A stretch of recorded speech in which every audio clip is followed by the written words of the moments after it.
Yeah. That's all right. Everybody ready? Each had to take.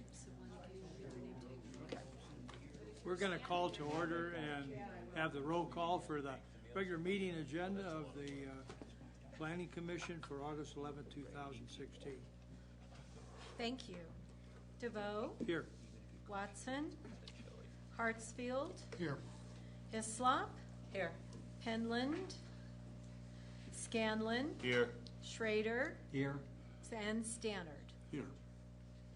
Mr. Chair, we do have a quorum this evening with 6 members present. Thank you. Would you join us for the Pledge of Allegiance, please?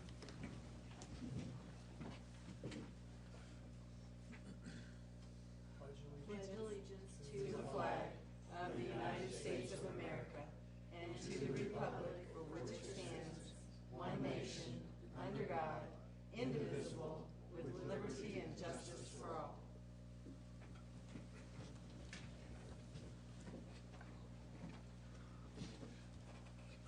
Next item is approval of the minutes of July 28th. I move to approve the minutes. I'll second. We have an approval, a second. Everybody signify by saying aye. Aye. Public hearings. We have 2 items on the agenda tonight. We're going to treat them as one, and we'll read them together. Okay? It's A and B. A, PUD 16-001. Sturman PUD amendment, request by Sturman Properties LLC for Planning Commission approval of the various changes to the Sturman PUD and PBD zone district, including but not limited to the changing the Cabin Village from 7 acre for 6 lots to an 80 acre area for 2 lots with addition of a new 5 acre building envelope and identification of all non-resident accessory buildings on 329.21.49 acres in Section 23, Township 12, South Range 79, west of the 6th Prime Meridian, Woodland Park, Trout Creek Road from the south, and Evergreen Heights Drive from the north. Item B is sub 16-004, Trout Creek Subdivision Final Plat. Request by Sturman Properties LLC, Carol Sturman, President, for Planning Commission recommendation on the final plat for a 2-lot subdivision on that 80 acre portion of the west half of Section 23, Township 12, South, Range 69 west of the 6th Prime Meridian, Woodland Park, Trout Creek Road in Sturman PUD PBD, sounds like a beer, zone district. We're going to change the procedure for this one here. Normally the staff would go first and then the applicant. The applicant in this case is going to go first. Mrs. Roshak.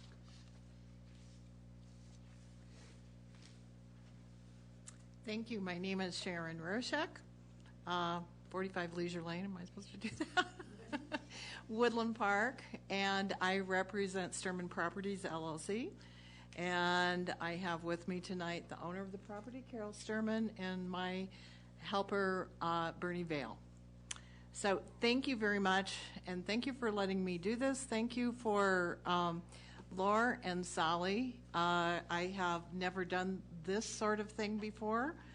At Sally's encouragement a while back, she said, we'll walk you through it, and they have, and the staff has been wonderful. So thank you to the staff first.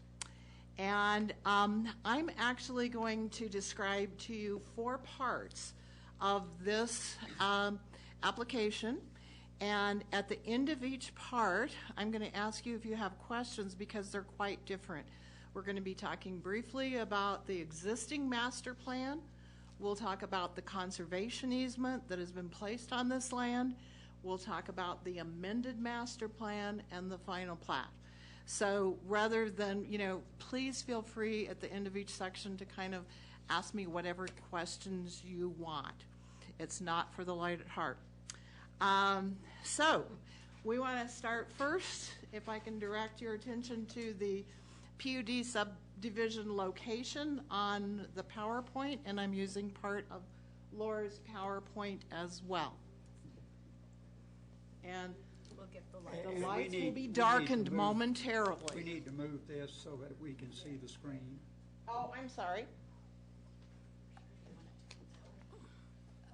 Let's see, because she's gonna be using, go this way? Okay. I will use that, and then we'll bring it to where you Fine, all thank can you. see it. Is that good for you guys? Yeah, and we may have to move it again when we get ready to use that section.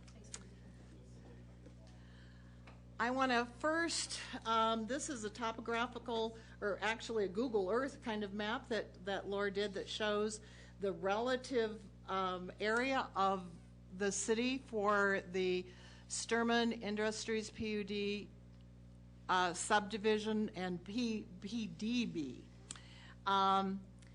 It is on the western part of the Woodland Park corridor. This right here is Highway 24 coming up. Oh, I'm not using Laura's mouse quite right, but you'll forgive me for that. And this is Trout Creek Road coming right along here, and it takes a sharp turn and goes back into this area. National Forest borders the property to the west, and then the city to the east. So you know roughly where that is. And I want to first start with the, one more, just a sec here, two more. I want to first start with the existing master plan, which you have a copy in your packets. This master plan was done in 1995, and I want to commend the city for the forethought of this master plan. It's quite amazing. It was well ahead of its time in 1995, and we're just doing a minor amendment today. I want to talk just a tad about this in the sense that this master plan was designed as a corporate campus. It served very well in that way. And you can see from about this area north, where I'm doing the circle there, that was designed to be all residential, then corporate headquarters and a retreat area in sort of the center, and then office, research, and manufacturing in the south half of this part. There originally was a 7-acre tract, or a 7-acre area, I'll say, that was designed for cabins in this part of the portion of the land that we're going to be looking at. This was well ahead of its time in the very early stages, and like I say, it's served very well. Is there any questions on what is existing right now? So where are the, where's the corporate, put the dot on where the corporate headquarters is right now? Actually, the area that was designed for corporate headquarters is right here. It is being serviced out of a 64,000 square foot building right in this area. No, right, I've been there, I'm just trying to get my Yeah. bearings as to where it is. And Sure. the homes, when you drive in, When you drive in from the north gate, the gate is roughly right here, and as you're driving in, the first and two main homes that are on this property is right here. There's a Okay. 5-acre tract, Right. and right in this area. okay, thank you. Mm-hmm. Any other questions about what is existing? What is made if it's an industry? Pardon me? What is made? Predominantly Sturman Property or Sturman Industries does valves and pieces, parts. I'm not an expert at this part. This is not my area of expertise. But anything that moves from one area to another. Mr. Sturman years ago was one of the chief designers for a major part that brought the Apollo 11? 13 back to Earth. So he's worked for NASA, he's designed engine parts, digital valves, and all those kind of little mechanical things that I'm not supposed to or don't need to know about right this minute. Is that helpful? Thanks, that's all. Okay, thank you. Okay, so that's what is existing right this minute. And let's go on next to, and I'm going to take us back to where we are in general. This part right here. In early 2013, the Sturmans engaged me to, actually in 12 even, engaged me to look at the whole property. And over a period of time, we looked at this 80 acres that is right here, and this is all Trout Creek. And the Sturmans decided to do a conservation easement. I don't want to bore you with the details of the conservation easement. You have that in your packets, but you've seen that it's 42 pages. So I'm going to just very overview, highlight what that is all about. This book is the conservation easement and the baseline report that was done to do that project. It was completed at the end of 2013, and I'm going to just mention a few things about this. The purpose of a conservation easement, and the benefactor of this particular easement is Mountain Area Land Trust, MALT, M-A-L-T, Mountain Area Land Trust. And the purpose of it is to forever conserve the open space, the natural habitat, the scenic qualities, and other conservation values that exist on this particular property. The Sturman property provides a habitat for 13 animal species that are included in the Colorado Wildlife Action Plan as, quote, species of greatest conservation need. So those animals were identified in what's called the baseline report, and that was part of the whole conservation, is to not do routine development, but to conserve this property, particularly along the creek bed. The property contains 5 natural plant communities and, of course, a great deal of open space. It borders to the west that national forest, so this makes even a greater transition from the actual city and the campus to the national forest.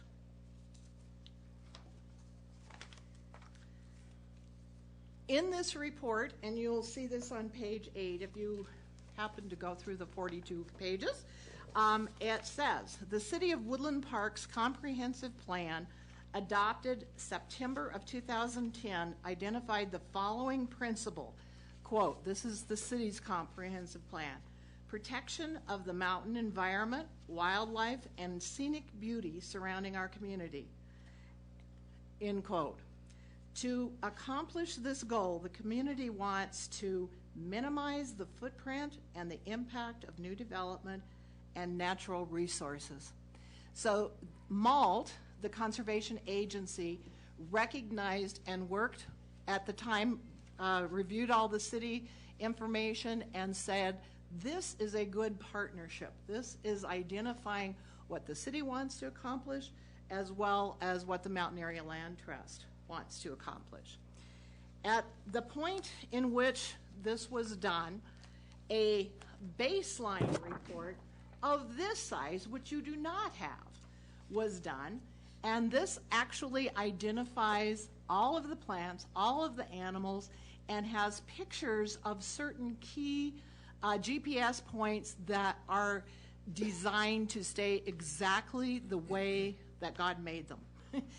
This report becomes, it's called baseline, because it becomes the base of the annual inspection of the Mountain Area Land Trust for this property.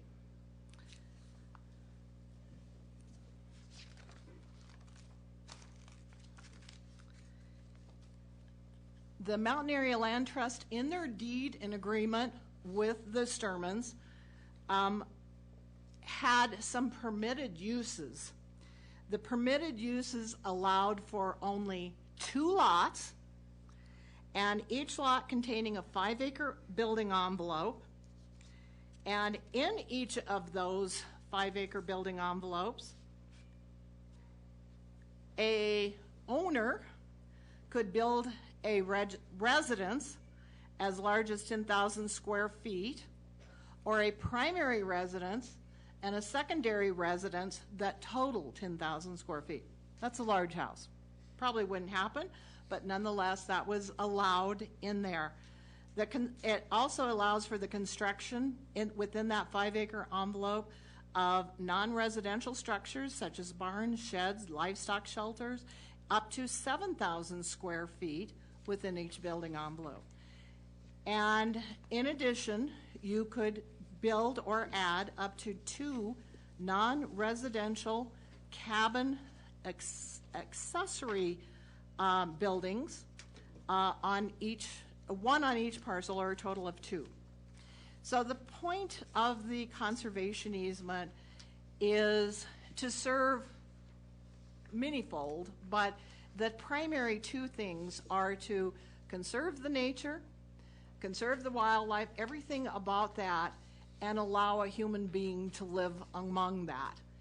This document is probably, in my real estate career, the largest single homeowners association, so to speak, or covenants that must be abided by.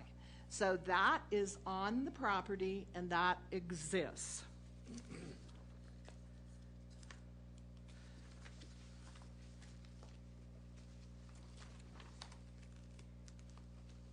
Is there any other questions about the conservation easement? And the Sturmans entered into this in December of 2013, so that's been on the land, on the 80 acres to the west, this section right here, since 2013. Any questions about the conservation easement? The city is not a party to this. So No. really, this is informational at this point, and that's an agreement between Sturmans and the Mountain Trust, Land Trust. That's absolutely correct, but I wanted to point out that your normal restrictive covenants or protective covenants that may be on a subdivision, those are often not likely enforced.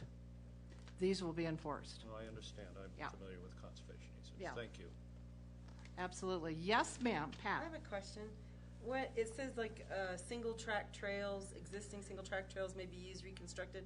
Does that mean used by the public or just used by the people who own the property? That would be at the owner's discretion. Okay. Anything else on the conservation easement?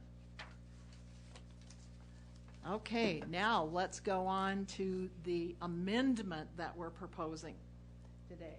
And that is on this page, which Lauren kind of said it's hard to see such a large tract on the overhead, so we did this one as well. And yeah, how can you all see this sort of?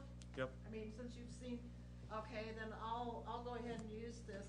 Laura's going to give you some more specifics in her presentation, but in general, and I'm going to stand up here for a second. Here is the 80-acre parcel that was placed into the conservation easement. Our proposal is that this section be divided into 2 lots, a 35-acre lot in the south and a 45-acre in the north. The MALT agreement dictates that each one would have a 5-acre building envelope, and there is an existing cabin right in this area, and each a cabin ancillary building it's non-residential. It is not for, it doesn't have a septic, doesn't have a well, it doesn't have power. It's not for residential living. There are the possibilities of 2 other cabin ancillary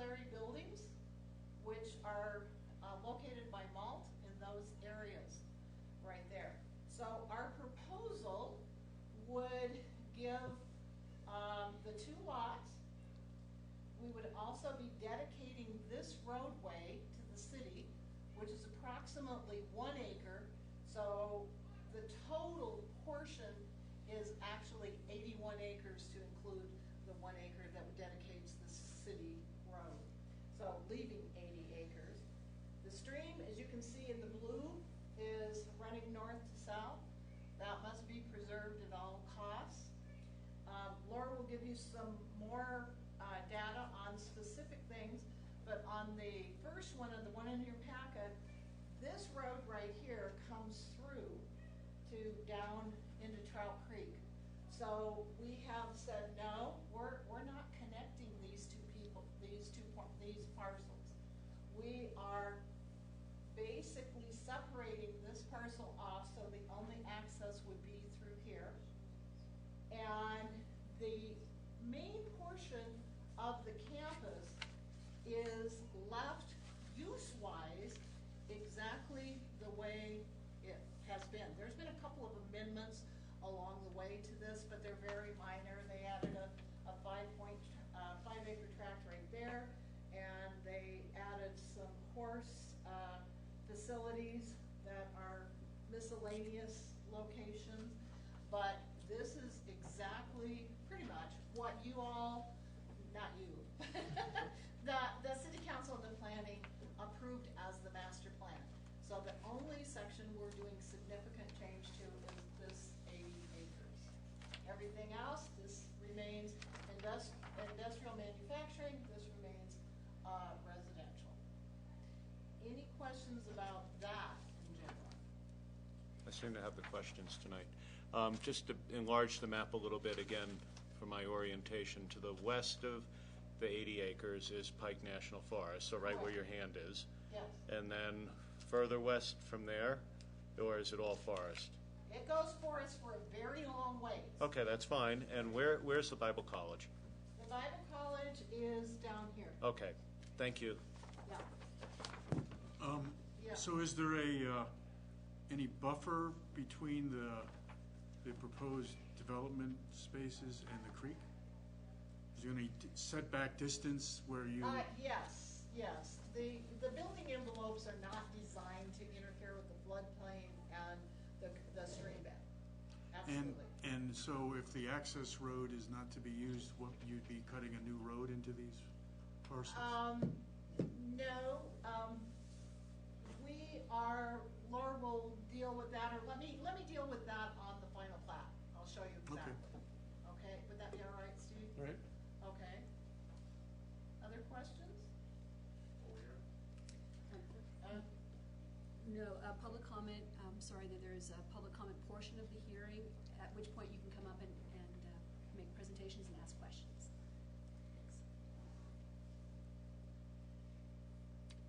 Okay, let's go on to Steve's question. And I'm gonna just slip this one down here for right this minute. This Oh, we will be can read fine. that. And this is, I brought my telescope you did? because the meteor showers tonight. I could be Vanna and Walker. I know. This is in your packet, and there is no real substance to change to this particular drawing, but it happens to incorporate all the staff recommendations already, and I just got it this afternoon, so I put it up on here for you. I know you can't see all that, but here is Trout Creek Road coming through here. Here's just the 80 acres. Here is the line between the 35-acre tract and the 45-acre tract. And we are asking that this be well and septic for the utilities. There is an existing drive coming up through this. You can kind of see from your drawings there, this is the floodplain that's hashed right there. The building envelopes are out of the floodplain. The access easement to the north property is through this road that is current, and we have a access agreement with that. We're asking for a driveway frontage, thank you. So that there wouldn't be extra driveways along this smaller area. We're giving the city the platted area. How about questions on this one? South of Trout Creek Road, there's a portion of land. Is that being dedicated to the city as well, or just the actual right-of-way? Just the actual right-of-way, this is a wetlands on that side. It is the natural habitat for frogs and other lovely species. Thank you. Any other questions on this portion? No. Okay. I'll put this one back on.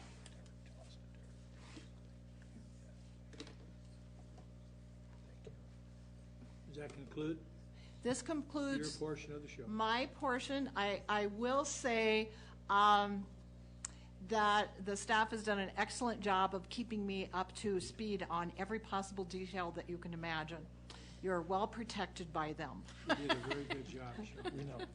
Thank you. And there is 2 items which Laura will talk to you about that is a slight variation from what the staff report that we would like you to consider, and she'll go over all those. Actually, why don't I go ahead and mention that? One of them is that the malt has agreed to allow barns on that 5-acre portion, the envelope. And I had originally asked for a 30-foot tall barn. City's normal response to that is no, we'd like to do 20. But remember, this is a 5-acre parcel. It's not like a barn in town. It's a 5-acre parcel. It easily could be a barn with a loft. And rather than stopping that loft at the 20-foot level and making a flat roof, we're asking for the 30-foot. So architecturally, it can be a little bit more pleasing. It's highly likely that that won't be seen easily from the road. So that's one of the requests that we're asking you to do over the staff report. The second request has to do with the building envelopes. And I realize that you probably cannot see the topographical features on this particular map, except for on the one that's right in front of you. There is basically 2 meadowy areas, right here and here, where the building envelopes have been placed on here. The planning department has asked me to keep those on the final plat. The Mountain Area Land Trust says that if there is a good reason that you need to modify those for either, and I'm thinking of either solar location, septic location, keeping it far away from the stream, anything like that, that we're asking that be able to be modified mildly, as well as these accessory cabin non-residential buildings, and that be able to be not expanded in size, because malt would never allow that, but to be reconfigured longer and narrower, or away from the stream, or something like that, with administrative approval and with the approval of malt, which must be required. Last thing, and I did forget this, the Mountain Area Land Trust, and I don't think they have it in their packets, do they? The Mountain Area Land Trust wrote a letter which, oops, I don't think it's there. I think it is in here. Yes. At the planning department's request, and will they get a copy of this? I wasn't going to distribute it. Okay, well, I just want you to know that they're approving everything. They reviewed what we're doing here, and they're approving what we're doing. And I thought this paragraph was particularly significant that said, the Sturmans have been a valued partner in protecting the conservation values of the property. They have provided advanced communication on all activities which could have an impact on this property. They have also been an excellent land steward since placing this property in the conservation easement in 2013. I have reviewed the project being submitted, and have reviewed the plat drawing prepared by Rampart Surveys. So the division of the 80-acre parcel of land that's protected by the conservation easement is in compliance with the agreed to terms and condition of the trust. So, any other questions that I can provide? And thank you very much for the time.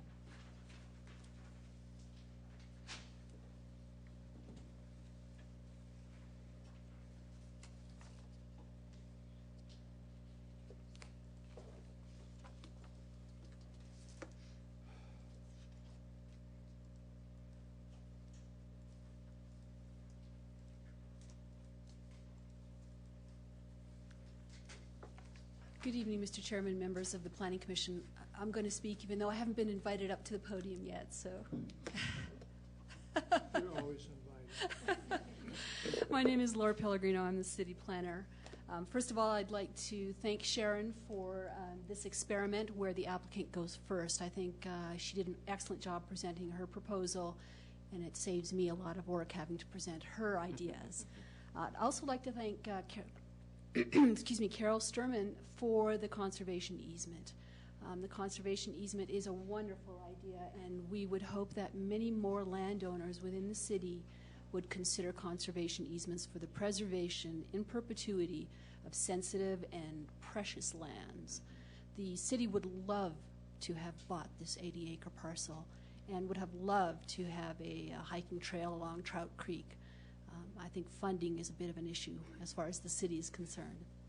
But it is a beautiful piece of property. It's in pristine condition, and everything that the conservation easement does to preserve it is well worth the value. And it will exist in perpetuity the way it's written, and any new landowner that comes in will be subject to the terms and conditions of that conservation easement. So today is August 11, 2016. It is the Planning Commission hearing on the PUD amendment, and it is also the Planning Commission's opportunity for a recommendation on the final plat subdivision. And that's what we are here to discuss today.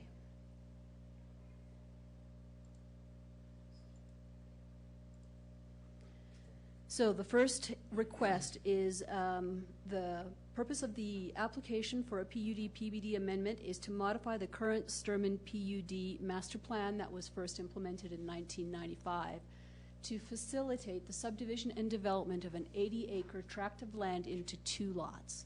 One is a 35-acre lot, that is the southern lot, and the other is a 45-acre lot to the north. In order to facilitate this subdivision, the final plat, we need to amend the master plan, which was created in 1995.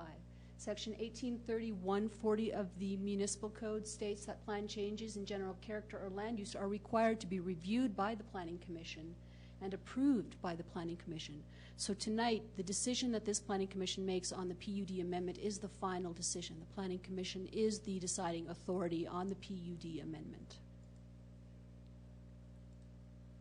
We're also making a decision or a recommendation tonight to Council for the final plat. The request is a subdivision application whose purpose is to final plat an 80-acre tract of currently unplatted land into two lots for residential use.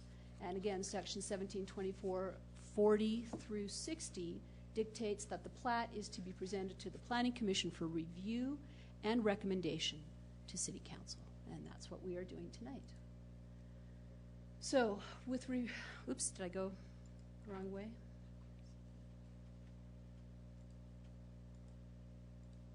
All right, so just some quick general background on this whole 321-acre area, the PUD zone district. In 1973, the residence was built, the original residence on the parcel where the Sturmans currently reside. It's a 3,108 square foot residence on about the middle of the 321-acre property. In July through September of 1995, that's when the Sturmans came in with their rezoning application to implement a PUD zone, PBD PUD zone on this property. They created the master plan at that time, and they also annexed that whole area into the city. In November of 1995, they started with their corporate office development, and the ZDP was approved at that time. And then in 1996, we saw the construction of a 43,436 square foot corporate office, 6,412 square foot research building, and the road and city water and sewer utilities were installed at that time as well. In 1996 and around May, the PUD master plan did go through an amendment process. It was to allow for horse barns and grazing throughout the 321 acres, and it also allowed for the implementation of a forestry master plan throughout that whole area.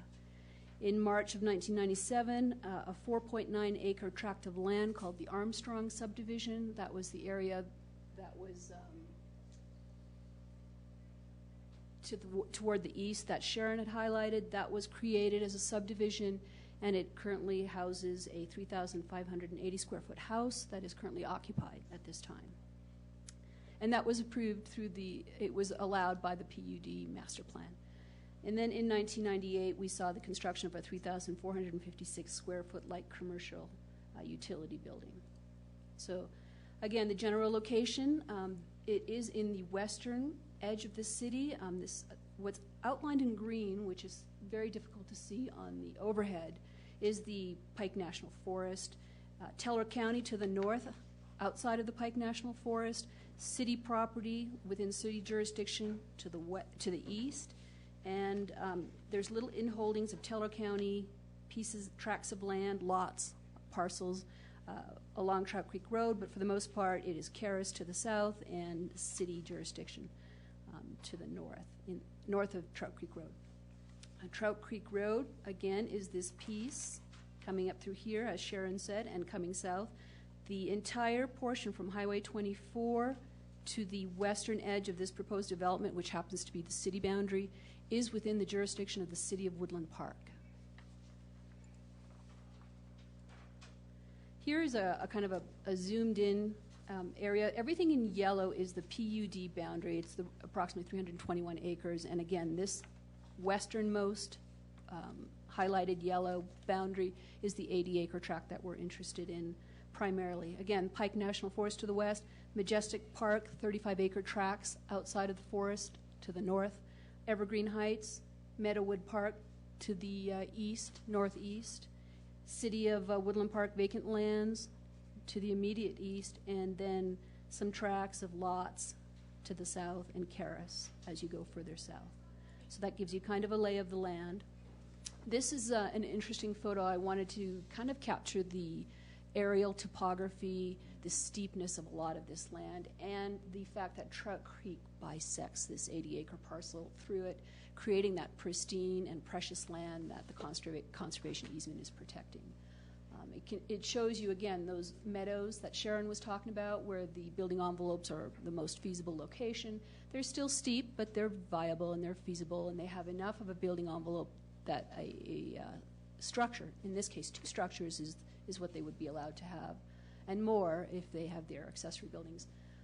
It's feasible within that 5-acre tract, and development is more than feasible.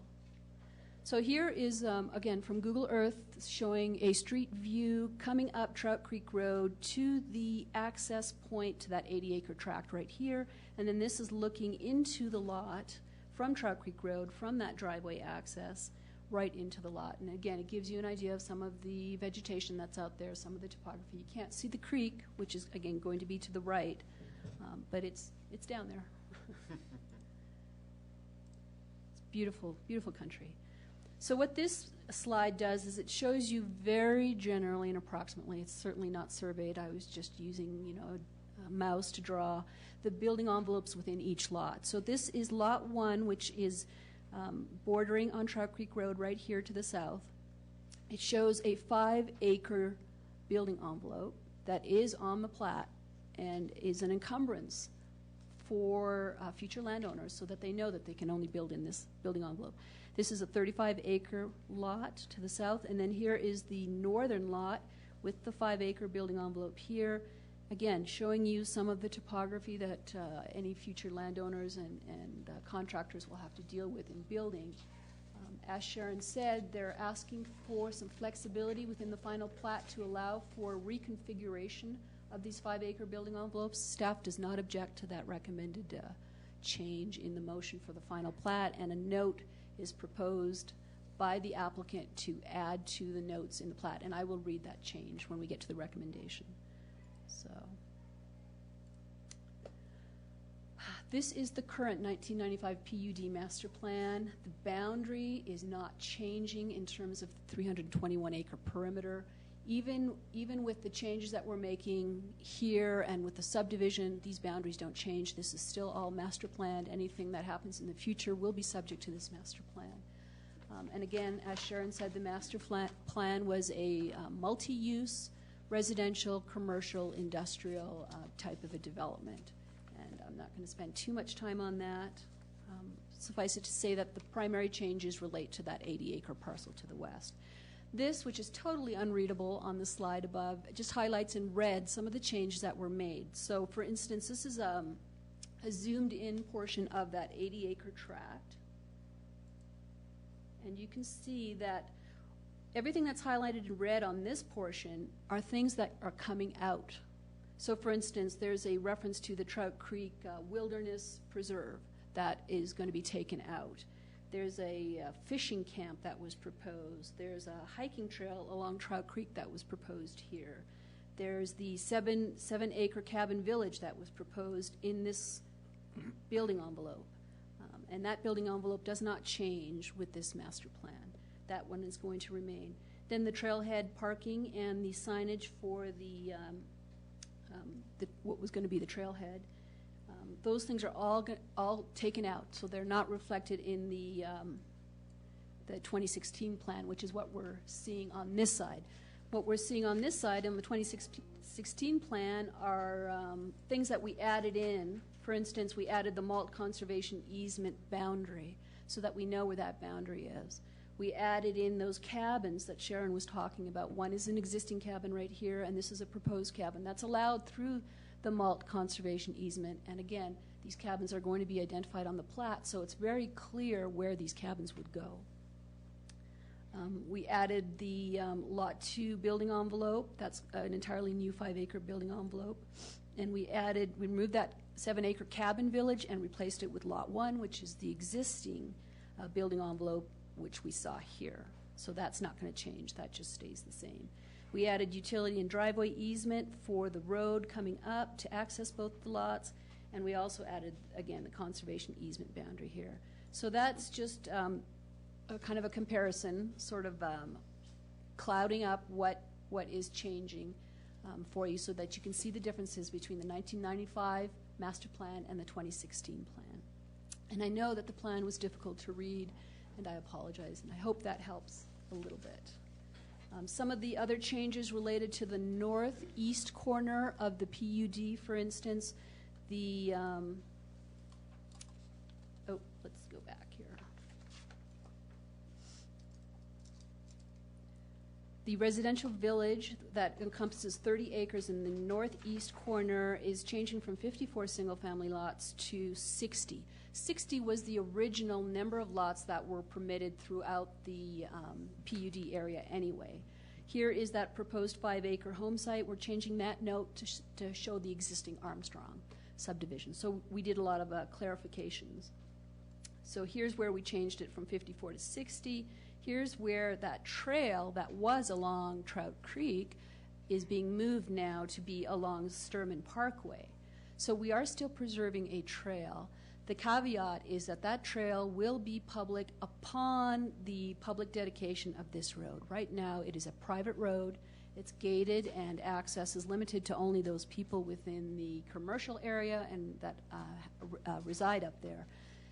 When this gets developed, let's say that those 60 lots get developed, or the retreat gets developed, or the manufacturing center gets developed down at the south end, it's very possible, and very likely that this would become a public road at that time, and when it becomes a public road, we would ask that it be a complete street with public trails associated with that road. So we were very pleased that the applicant was willing to move that trail corridor from the Trout Creek area, from what will be private land, to along the parkway, which is far more feasible, far more efficient, far more effective, and more accessible. So those are some of the changes. Again, the horse barns were added. It was an amendment that was approved in the past, and we made sure that they were reflected in here. We took out that road that was supposed to connect up here, that was hooking up with that 80-acre parcel. So those are just some of the changes outside of that 80-acre, very briefly. So with your package was the 2016 master plan. Showed you all the changes. That is what will get approved. We did some minor changes and cleanup to the table. We did some changes here. This is also where we added that note about the trail becoming a public trail, and we cleaned up some of the labels around it because it's such an old master plan. All right, so the final plat, like Sharon said, is a document that's pretty much a technical document. Our subdivision requirements state what has to be on this document, and the applicant has complied with all of those requirements. What you see here is approximately the layout of the two parcels, approximately 882 feet on the north, and then approximately 2,262 feet long for Lot 2, and 1,763 feet for Lot 1, 900 feet across, and again, just going up. Two rectangular lots. What is key here is those building envelopes have been transcribed onto this plat so that future landowners know what's going on. The FEMA floodplain is identified. Anything within the FEMA floodplain would require a flood hazard permit, including any improvements. And at this point, they're not really proposing any improvements. The road exists. If they do any improvements down here, we'd have to take a look at what sort of improvements they're looking at for the culvert to get in, if they need that, and those kinds of things. Some key plat notes that are unique to this plat, we added about 3 or 4. The driveway grades have to be met, or sprinkler systems have to be put into those homes. And the fire department will review the homes when we get their applications for a ZDP and building permits, and we'll make those requirements and recommendations at that time. Tract A, again, is the tract. It's about a 1-acre tract that will be dedicated and handed over to the city with this subdivision. No building permits are to be issued until all the requirements are met and all the fees are paid, which are any fees that might be applicable. In this case, it would be park fees. And then buildings and structures, this is a note that just reinforces those building envelopes, and that all construction must be within those building envelopes, except for those cabins, which are also highlighted on here. Here's one cabin, here's the existing cabin, and here's that third cabin. And again, the cabins are limited in size per the MALT agreement. This limits where they can be, and they have to be non-residential. So we are very well protected. So staff did review a full review of the application and did an analysis with Section 1830 of the Municipal Code. These are the PUD standards in the Municipal Code. All PUDs and PUD amendments must comply with these standards. We looked at the purpose of a PUD amendment and the purpose of a PUD.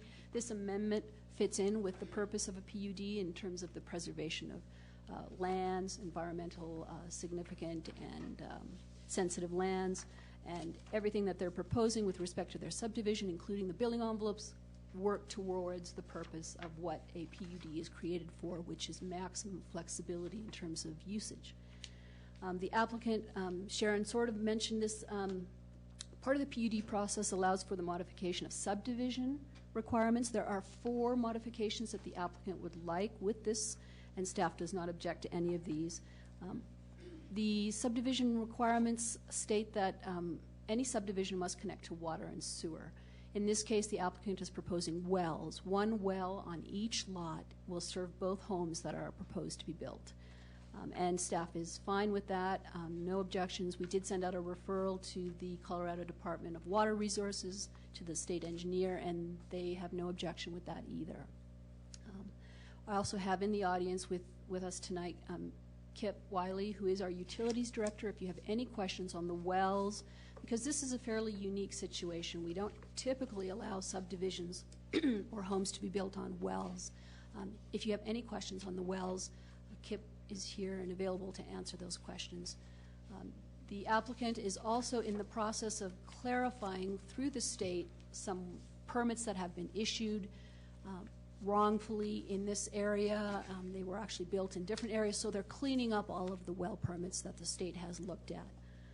But bottom line is, we will no longer require that they be connected to water and sewer. It's just unfeasible given the terrain and the location of existing utilities for this proposed subdivision. And we're okay with wells and septic systems. Again, the wells and the septic systems should be located, all infrastructure should be located in the building envelopes. So that's just something to remember. They're also asking for a waiver or an exception to the power lines. The subdivision regulations require that power lines be underground. We have allowed them to have limited overhead power where it's unfeasible to have underground power. For instance, if they were to route their power under the stream, under Trout Creek. That's just simply unfeasible and expensive and would have huge impact on the land, and it's just easier and more feasible to bring it overhead through that portion. So staff is cognizant of the need for flexibility with respect to power. There's also the potential, and the staff would love this, if they could go full solar and be off the grid. That would be amazing. Anyway, they have not yet determined where the power will be coming from, and they are looking at all of their options. But we do give them some flexibility in terms of underground versus overground. The other area, typically a subdivision requires that easements be established for utilities along the perimeter of every lot. Well, these lots are so large and so unique and unnecessary to establish those types of easements. They did establish utility easements and access easements along the 2-track road that's shown on the plat, and staff is fine with that, and that's sufficient. They will have to work out any IREA easements for power through other people's property and through this property with IREA. And finally, the other modification is to the zero frontage. Typically, there is a requirement for some frontage for every lot so that there's access to a public street for every lot. Lot 2, of course, is behind Lot 1, and there is no opportunity for frontage. Staff is confident that the easement, the access easement, is sufficient in this case, and so is okay to modify that frontage requirement down to 0. So those 4 exceptions are on the plat, so it's clear that those requirements do not have to be met. With Section 1830-80, there are over 13 different things that the final master plan has to deal with, including an amendment to a master plan. They deal with things like the location of the uses that you're proposing, the size of the uses or the size of the areas that we're talking about, what improvements are necessary, the density of the land in terms of residential units or commercial units, the dedications that might be required, streets, easements, the use, the height, the bulk, agreements, covenants, water, sewer, phasing, parking, landscaping, traffic. I think you've got a pretty good sense of all of those types of uses. Staff has no concern with any of those requirements and does believe that the applicant has complied with all of these requirements in terms of their proposed amendment. Dimensional standards, things like height, density, frontage, further subdivision, and uses. Staff is requiring some dimensional standards to be specified on the master plan, which is the best place to put those types of requirements so that we don't have to go searching for files. And those are spelled out in the recommendation. And it does deal with maximum heights. One of the requirements that we did establishing the maximum height was 30 feet for principal residences and 20 feet for accessory buildings.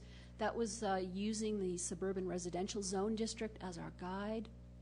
Staff does not object to amending that to 30 feet for accessory residential buildings, which was the applicant's original recommendation and suggestion for tonight as well. So I will make that change to the recommendation when I read the staff recommendation.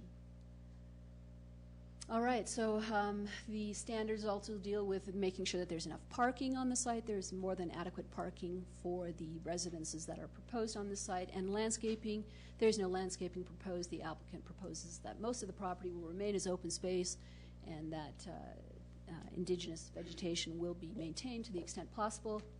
Staff finds substantial compliance with all PUD standards and does recommend approval with conditions, and I will go through that recommendation when I get to it.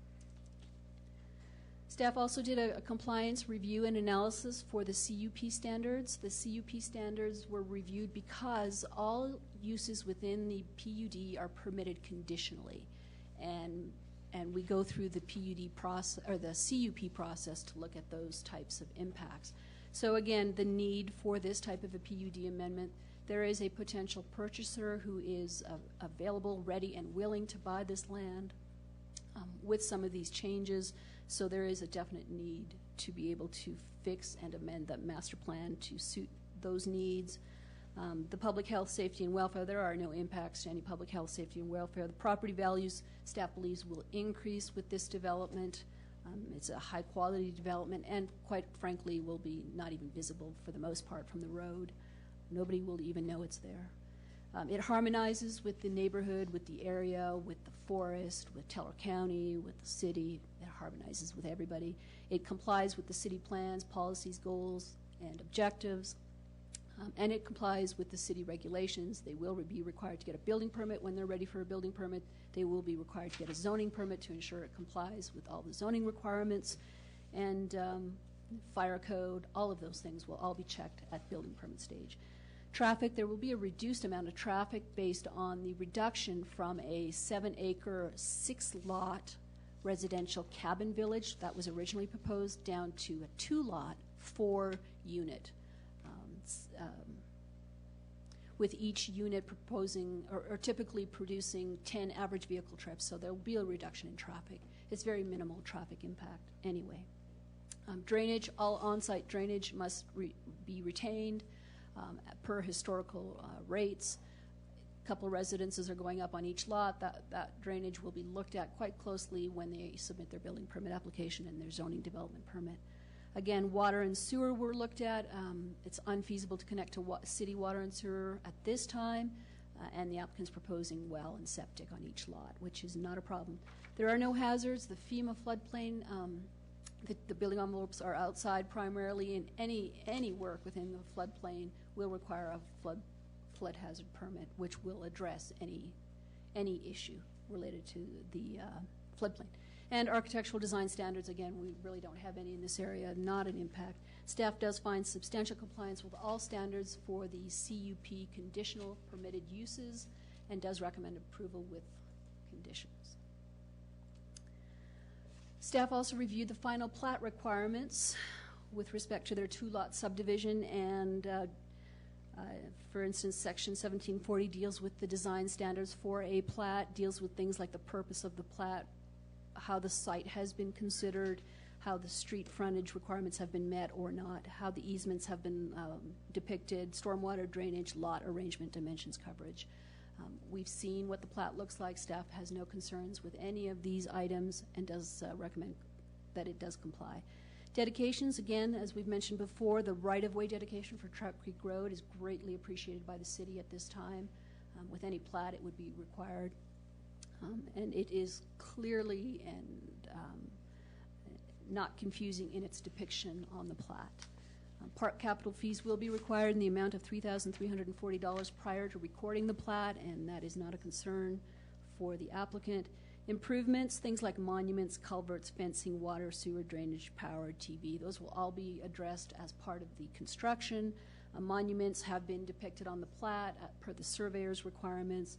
Things like fencing is permitted. Conservation easement is also an additional backup for those types of items. And again, staff does believe it complies with many policies, goals, and objectives that are contained in the comprehensive plan. It was originally a residential use in this area. It is maintained as a residential use in this area with less impact. So staff does find compliance with all of the final plat standards and does recommend approval with conditions. So the PUD recommendation. I've summarized it here because you can barely read it anyway. It was in your PUD package. What I'd like to do is, for the record, read it verbatim from the staff report with the change that the applicant has proposed, and that would be staff's recommendation. So if you can bear with me while I read that short portion.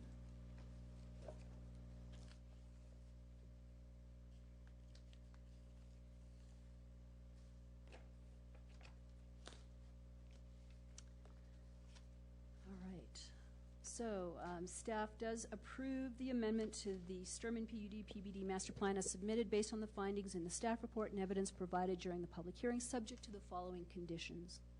Number 1, the 2016 master plan shall be revised as follows and submitted to the planning staff no later than October 1st, 2016.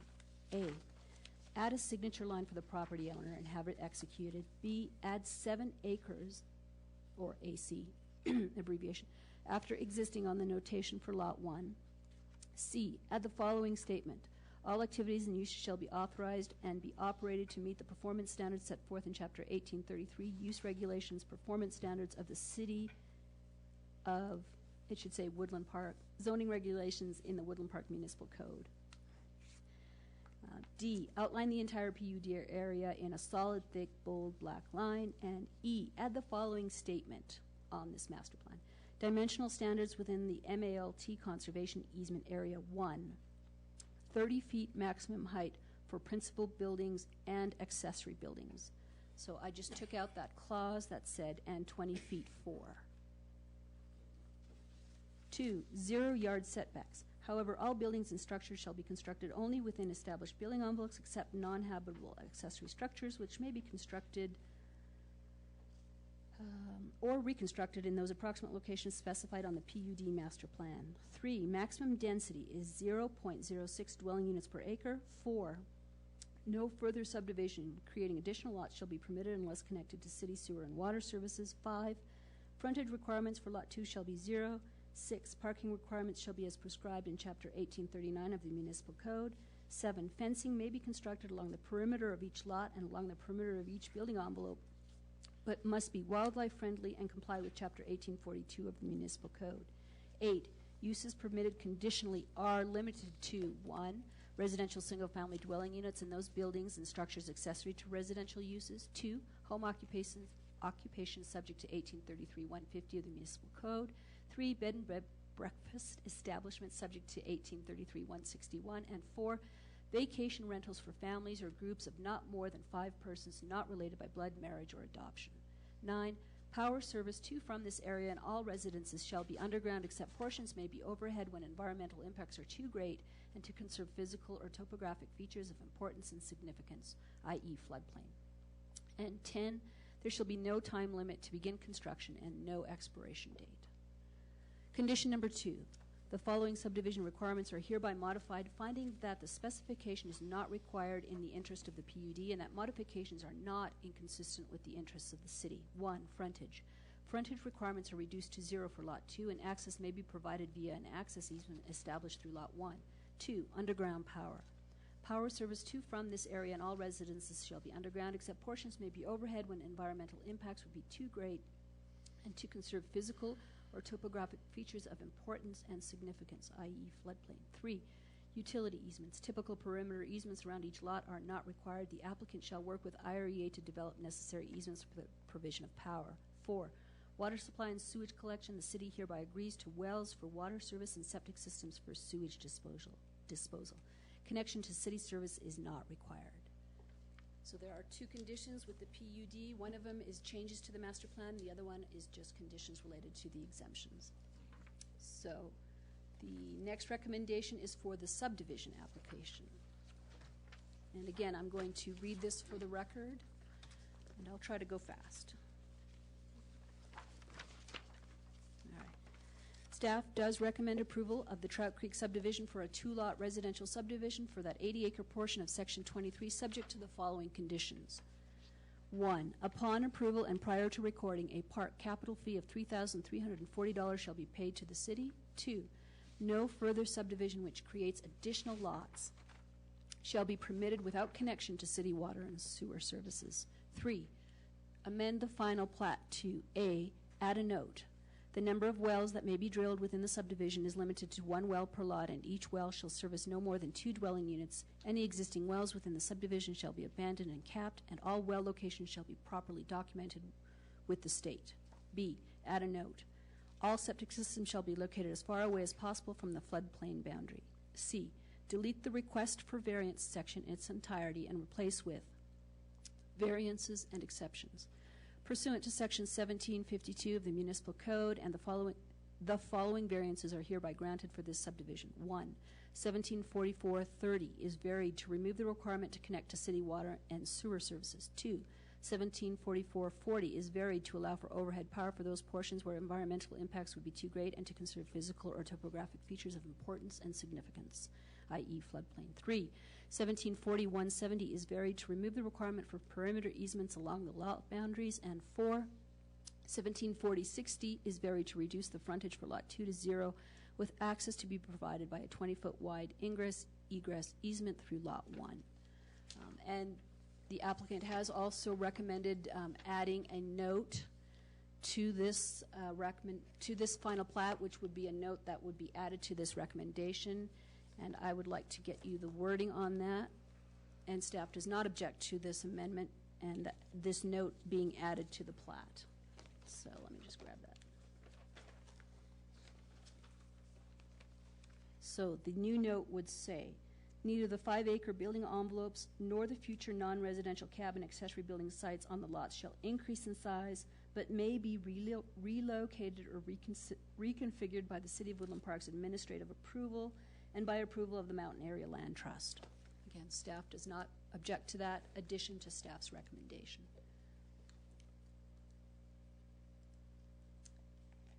That concludes my presentation, Mr. Chairman. Are there any questions of staff? A couple. On the conditions, the last one you read, you're asking for malt approval. We have no say over what they approve or disapprove, so I'm wondering why we include that. Malt approval is required anyway. We don't need to include it. It's just because it's going to be necessary anyway. Malt won't allow it. And we do reference. Why are we making conditions on something that's outside our control? We do reference we do acknowledge on the plat that the conservation easement exists, and this is just further, yeah. But also on your earlier amendment, the dimension standards are within the malt conservation easement area, and shouldn't that apply to the entire subdivision? You're correct. Yeah. I think what we should do actually is probably change that wording. Amend the final plat. Actually, it would be the PUD. Yes. Yeah. So here where it says add the following statements, dimensional standards within the, and then that malt conservation easement area should be changed to the Trout Creek subdivision. That would be more clear. I would agree, thank you. Okay. And, So I would recommend that we change that. And on your other recommendations for the subdivision, item 3B, all septic systems shall be located as far away as possible. To me, that means they're going to be along the west property line because it's possible through heroic systems, but to comply with this, what is as far away as possible? And we deliberately wrote that to be discretionary. It obviously can't be above the house because that would require a pump. It could be. It could be, but it's probably more feasible to put it down below the house. So it all depends where they put the house, and as far away as possible is discretionary. We're not requiring that it be on the western boundary. But as far as possible from the FEMA flood. I just got personal objections to vague comments like that when you're trying to write. So we'll let that pass. And then similar to that is there a review process for the overhead versus underground utilities? There will be an easement required, and it'll come through as an ordinance in front of council, so staff will be reviewing that, and we'll have the opportunity to comment on whether it's Okay, thank you. feasible. Anybody else?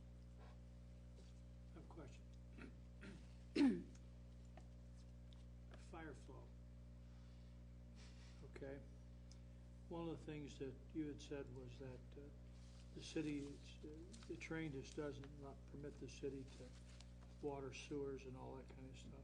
And there's only one well per 35 acres. How does Northeast Teller Fire get involved with this to say there's adequate fire flow for a 10,000 square foot house? Right. They would be And look, Many, many outbuildings, I mean barns and this and that. right. What's their They would get a input? referral when we get our zoning development permit application and have an opportunity to comment at that time. They might make a comment like the buildings have to be sprinklered, including the barns. They might make a comment like install a cistern with some water that would service this in case of fire. Or they might make a comment, the sprinklering might be enough and they might not require the cistern. So they'll have an opportunity to look at it when we have some more definitive plans. So they've got valid input that people have to listen to? Yes, and that'll be Okay. through the zoning So, development permit. Want to make sure, you get a house that size, you need a whole bunch of water if there's a fire Right. that starts. And fire is going to want to also make sure that they can get their trucks in and out of here, so they're Right. going to want to look at the Okay. roads. Thank you. Yeah.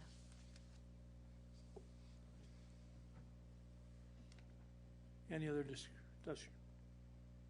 Okay, at this point, we'll open this up for public comment. Is anybody signed up? There are no sign-ins. Okay, is there anybody that wants to comment that forgot to sign up? More than welcome to come up here now if you'd like to. Okay, that didn't work. We will close public comment. All right. There's nothing for the applicant to rebut. Okay, so any final questions from the commissioners? If not, we'll entertain a motion with all his amendments. And we would have two motions, one for the PUD and one for the subdivision. One for A and one for B. Yes. I'll be happy to move. How much of this would you like me to recite? It's about a half an hour's worth, I As think. presented. Okay. Don't read as much as she did. I second that motion. Can I just make reference to the PUD number? Yes, as recommended by staff. Okay, With staff's changes. Yes. okay. I'll make a motion first to approve PUD number 16-001, Sturman PUD PPD amendment with staff changes. I think that covers it. That passed. And I second that motion. And we'll start with Hartsfield, Yes. Hislop, Yes. Scanlon, Yes. Schrader, Yes. Stannard, Yes. and DeVoe. Yes. Motion carries unanimously.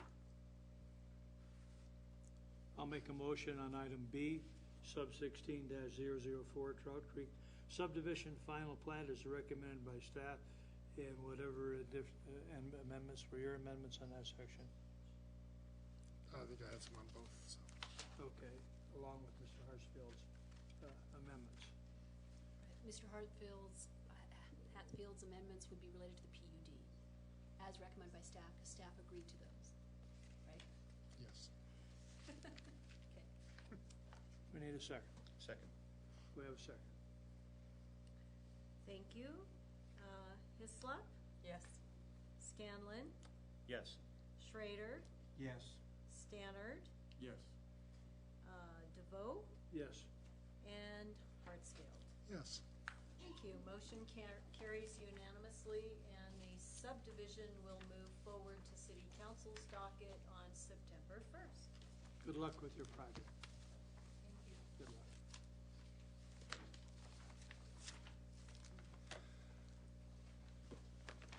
Well, we shall move on to item 5, which is reports. Chairman's report, I have none. Any of you folks have anything for the good of the order? They don't. Planning director always has something to say. Only one item, that our monthly report is on your desk this evening, and following our closing of the regular session, we'll have a very brief work session. Anything else? Motion to adjourn? So moved. Second? All those in favor? Thank you, folks, for coming. Appreciate that. Yeah, it is. It's quite a piece of work they did. I don't think we've had anything as involved, certainly in the almost year I've been on this. We always get short. I think they tell me one of the wells we put on fire flow, 10 buildings. Had a development somewhere in Black Forest, that fire up there. And the local fire department was requiring, fire sprinklers